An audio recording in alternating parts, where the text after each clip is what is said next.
Hello बच्चों, आपका स्वागत है हमारे चैनल स्टडी विद प्रेम में। और आज के इस वीडियो में हम कक्षा 7 हिंदी के पाठ नंबर 4 जिसका नाम है मिठाई वाला, और इस वीडियो में इसके सारे प्रश्न और उत्तर को देखने वाले हैं। आप लोग इसे लास्ट तक जरूर देखिएगा। चलिए क्वेश्चन नंबर 1 को स्टार्ट करते हैं। तो क्वेश्चन नंबर 1 क्या है? तो ये जो है एक कहानी है, ठीक है। मिठाई वाला क्या है? एक कहानी है, और हम इसके सारे प्रश्न को देखेंगे। क्वेश्चन नंबर 1 है, मिठाई वाला अलग अलग चीजें क्यों बेचता था और वो महीने बाद क्यों आता था? तो जो मिठाई वाला है ना, वो तरह तरह की चीजों को बेचा करता था और वो महीने बाद क्यों आता था? तो इसका उत्तर लिखेंगे, मिठाई वाला अलग अलग चीजें इसलिए बेचता था जिससे वह बच्चे को भी तरह तरह की चीजें देकर लुभा सके। वो कभी खिलौने वाला बनकर आता था, तो कभी बांसुरी वाला बनकर आता था, तो कभी मिठाई वाला बनकर आता था, और बच्चों को मधुर बोली का आनंद लेता था और उन्हें भी आनंदित करता था। वो महीने बाद इसलिए आता था क्योंकि वो जगह जगह पर घूमता था। तो जो मिठाई वाला है वो अलग अलग प्रकार की चीज़ों को इसलिए बेचा करता था ताकि वो तरह तरह की चीज़ों से बच्चों को लुभा सके। कभी कभी वो खिलौने वाला बन जाता था, कभी बांसुरी वाला, कभी मिठाई वाला, और वो बच्चे की मधुर आवाज़ को सुनना चाहता था और उन्हें भी वो आनंदित करना चाहता था। और महीने बाद इसलिए आता था क्योंकि ये बहुत सारी जगहों में जाता था, जिससे जो है उसे वापस उसी जगह में आने में महीनों लग जाते थे। ठीक है, तो क्वेश्चन नंबर 1 समझ चुके हैं आप लोग। फिर क्वेश्चन नंबर 2 क्या है? क्वेश्चन नंबर 2 है, मिठाई वाले के वे कौन से गुण हैं जिनकी बच्चों से बच्चे बड़े भी उनकी ओर खींचे चले आते थे?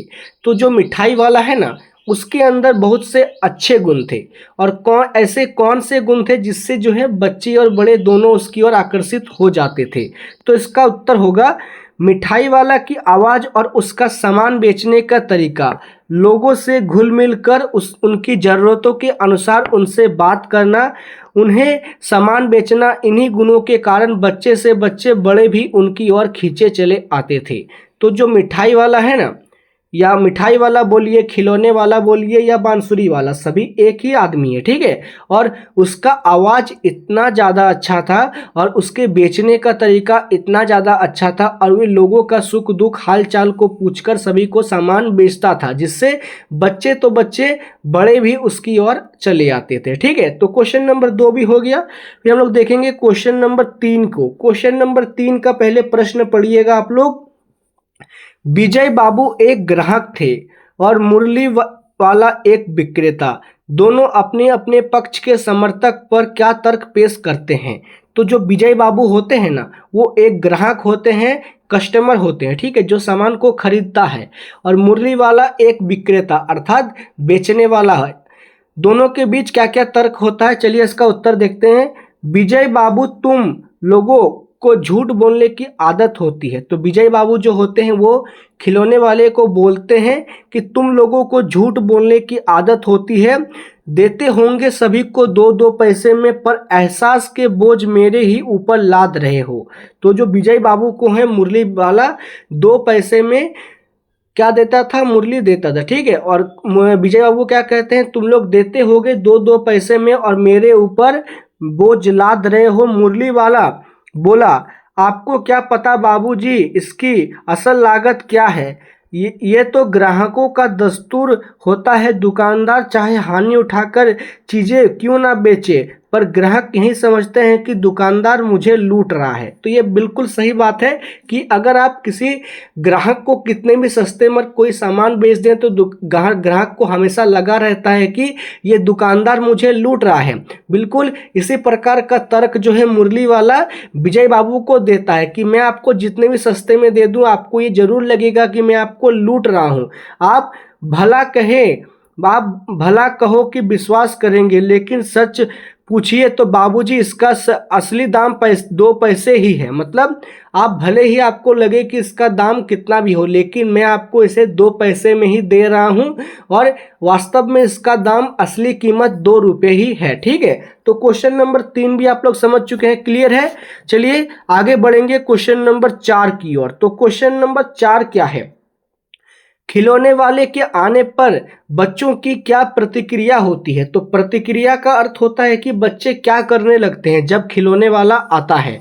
तो इसका उत्तर होगा, जब भी खिलौने वाले की आवाज सुनाई देती है, बहलाने वाला खिलौने वाला, सुनने वाले एक बार अस्थिर हो उठते हैं। अर्थात जब खिलौने वाला उनकी गली में, उनकी गांव में प्रवेश करता है, तब सभी के मन में जो है एक प्रकार का जिज्ञासा जाग जाता है कि फिर से वो खिलौने वाला आ गया है। उसके स्नेह सुबक्तित कंठ से फूटा हुआ गान सुनकर निकट के मकानों में हलचल मच जाती। जब खिलौने वाला आता है और अपनी मधुर आवाज में लोगों को आवाजें लगाता है, तो उसके गले का आवाज सुनकर लोगों के मकानों में हलचल मच जाता था। छोटे छोटे बच्चों को अपनी गोद के लिए युवतियां चिंतों उठाकर धज्जों के नीचे झांकने लगती। मतलब जो छोटे छोटे बच्चों की माताएं होती है ना, वो अपने बच्चों को गोदी में लेकर क्या करती है, छज्जे से नीचे झांकने लगती है। गलियों और छोटे उद्यानों में खेलते और इठलाते हुए बच्चों का झुंड उसे घेर लेता था। तब वो खिलौने वाला वहीं बैठकर खिलौने की पेटी को खोल देता था। मतलब जब खिलौने वाला आता था तो सभी लोग बहुत ज़्यादा प्रसन्न हो जाते थे। उनको लगा कि खिलौने वाला आ गया है और सभी बच्चे उसे घेर लेते थे और उसी समय खिलौने वाला खिलौने की पेटी को खोलकर सभी को ज़रूरत के हिसाब से खिलौने बेचना शुरू करता है। ठीक है, तो प्रश्न संख्या 4 भी यहाँ पर क्लियर हो चुका है, समझ चुके हैं। सभी क्वेश्चन को जो है आप लोग अपने कॉपी में लिखते हुए चलिए, जिसके आपको किसी प्रकार का कोई परेशानी का सामना ना करना पड़े। फिर प्रश्न संख्या 5 क्या है, पहले इसका क्वेश्चन पढ़िए। रोहिणी को मुरली वाले के स्वर से खिलौने वाले का स्मरण क्यों हो गया? तो इसमें रोहिणी जो है एक स्त्री होती है, उसे खिलौने वाले का स्मरण क्यों हो गया? ठीक है, जो वो मुरली वाले का स्वर सुनती है तब उसे खिलौने वाले का स्मरण क्यों हो जाता है? तो इसका उत्तर लिखेंगे, नगर की प्रत्येक गली में मुरली वाले का मृदुल स्वर सुनाई पड़ता। मतलब जब मुरली वाला बेचने आता था मुरली, तब नगर के प्रत्येक गली में उसका मृदुल स्वर अर्थात अच्छा ध्वनि सुनाई पड़ता था। बच्चों को बहलाने वाला मुरली वाला, रोहिणी ने भी ये मुरली वाले का यह स्वर सुना। मतलब जो रोहिणी होती है वो भी मुरली वाले का यह स्वर सुनती है। तुरंत ही उसे खिलौने वाले का स्मरण हो गया। जब वो इस आवाज को सुनती है, उसे खिलौने वाले का स्मरण हो गया। उसने मन ही मन कहा, खिलौने वाला भी इसी तरह गा गा कर बच्चों को खिलौने बेचता था, इसलिए मुरली वाले की आवाज सुनकर उसे खिलौने वाले का स्मरण हो गया। तो क्वेश्चन नंबर 5 भी आप लोग समझ चुके हैं, कोई दिक्कत समस्या परेशानी नहीं है। चलिए आगे बढ़ेंगे क्वेश्चन नंबर 6 की ओर। तो क्वेश्चन नंबर 6 है, किसकी बात सुनकर मिठाई वाला भावुक हो गया?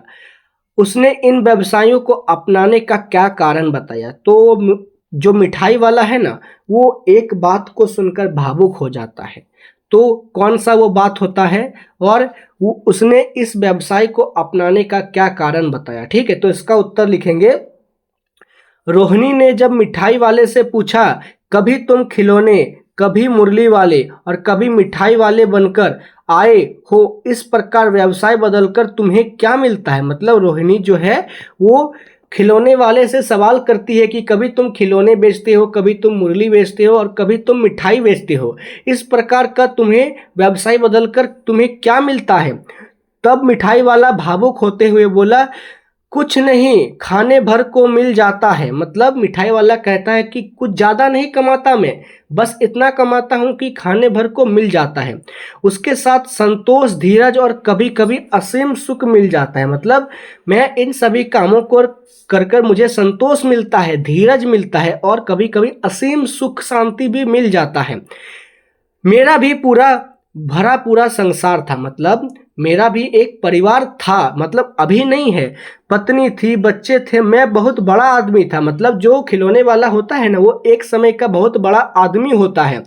मेरा सब कुछ मिट गया, अब मैं अकेला हूँ और इन बच्चों को, अपने बच्चों को ढूंढता हूँ। ठीक है, मतलब मेरा सब कुछ लुट गया है, मैं मिट गया हूँ, मेरा सब कुछ मिट गया है, अभी मैं बिल्कुल अकेला हूँ और इन्हीं बच्चों में मैं अपने बच्चों को ढूंढता हूँ। इन्हीं बच्चों को देखकर मुझे अपने बच्चों की जैसा अनुभव होता है और खुशी मिलती है। ठीक है, तो क्वेश्चन नंबर 6 भी क्लियर है, आप लोग का कोई दिक्कत नहीं है। फिर क्वेश्चन नंबर 7 क्या है? क्वेश्चन नंबर 7 है, अब इस बार ये पैसे ना लूंगा। कहानी के अंत में मिठाई वाले ने ऐसा क्यों कहा? तो मिठाई वाला कहानी के अंत में क्या कहता है कि अब ये इस बार मैं पैसे ना लूंगा। तो इसका उत्तर होगा, उत्तर लिखेंगे हम लोग, मिठाई वाले ने कहा कि मैं इन बच्चों में अपने बच्चे को देखता हूँ, पैसों की कमी थोड़े ही है, उनकी दया से पैसे तो काफ़ी हैं। मतलब मिठाई वाले ने कहा कि इन बच्चों में मैं अपने बच्चों को देखता हूँ, मेरे पास पैसों की कमी थोड़ी ना है, और पैसों की थोड़े पैसों की ज़रूरत है, ठीक है, जो नहीं है। इस पर उसी से पा जाता हूँ। रोहिणी ने जब मिठाई वाले की ओर देखा तो उसकी आंसुओं से तर है। उसने मिठाई वाले को 2 पुड़िया मिठाइयों से भरी और चुन्नू मुन्नू को दे दी। मतलब जो मिठाई वाला होता है उसने 2 और पुड़िया मिठाइयों से भरी चुन्नू मुन्नू को दे दी। रोहिणी ने भीतर से पैसे फेंक दिए। मुरली वाले ने पेटी उठाई और ये कहते हुए चला गया कि मैं इस बार पैसे नहीं लूँगा। ठीक है, जब रोहिणी मिठाई वाले से उसके सुख दुख का बारे में बात करती है तब मिठाई वाले के आंखों में आंसू आ जाते हैं और वो दुखी मन से कहता है कि मैं इस बार पैसे नहीं लूँगा, और चुन्नू मुन्नू को दो मिठाइयों के पैकेट देकर चला जाता है। ठीक है, तो ये क्वेश्चन नंबर 7 का उत्तर था। समझ चुके हैं आप लोग, इसको भी कॉपी में जरूर लिखिएगा। लास्ट क्वेश्चन है क्वेश्चन नंबर 8 इस चैप्टर का। इसका पहले आप लोग क्वेश्चन पढ़िए। इस कहानी में रोहिणी चिक से पीछे बात करती है। मतलब जो चिक होता है ना, चिक मतलब घर के दरवाजे पर एक कुछ लगा होता है, उसे चिक कहते हैं। आज भी औरतें चिक के पीछे बात करती हैं, यदि करती हैं तो क्यों? आपकी राय क्या ये सही है? तो इसका उत्तर लिखेंगे हम, ये कहानी में रोहिणी चिक के पीछे बात इसलिए करती है क्योंकि उस जमाने में किसी औरत बाहरी आदमी के सामने आकर बात नहीं करती थी। तो ये जो कहानी है ना, ये कहानी बहुत पुराना है। ये कहानी लगभग मेरे अनुमान से 100 साल पुराना हो सकता है। ठीक है, अनुमान लगा रहा हूँ, कोई फिक्स डाटा नहीं है मेरे पास। ये 100 साल पुरानी कहानी है और उस समय में घर के किसी भी महिला को किसी बाहरी आदमी के साथ सामने मुंह के देखकर बात करने की अनुमति नहीं मिलती थी। अनुमति नहीं मिलने के कारण आज भी बहुत से ऐसे गांव और शहर हैं जहां पर बाहरी आदमी के सामने नहीं आती। मतलब भारत के ऐसे भी आजकल बहुत गांव हैं जो बहुत ही पिछड़ी हैं, उन्हें भी किसी बाहरी आदमी के सामने मुंह देखकर बात करने की अनुमति नहीं है।